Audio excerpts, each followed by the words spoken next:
Hello, dear students. I welcome you all to this online session.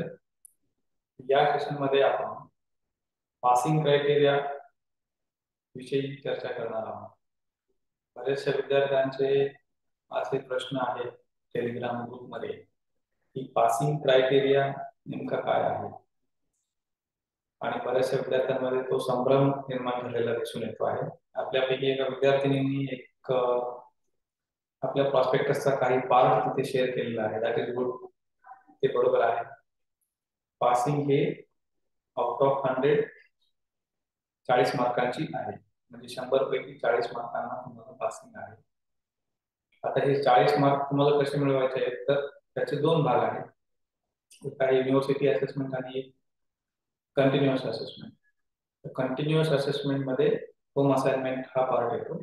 University assessment मध्ये end examinations येतात. End examination तुमचे 80 मार्कांचे असतात. Home assignment तुमचे 20 मार्कांचे असतात. तर या 20 मार्कांपैकी तुम्हाला 8 मार्क आणि 80 मार्कांपैकी 32 असे एकूण 40 मार्क्स तुम्हाला मिळवायचे असतात.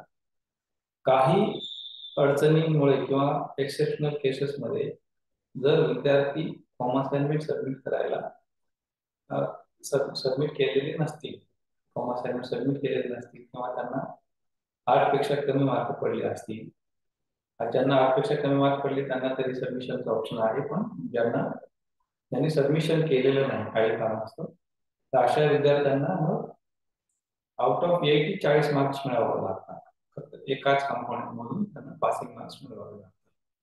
तर अशा पद्धतीने तुमचा पासिंग क्रायटेरिया जो आहे तो 40% चा आहे आउट ऑफ 100.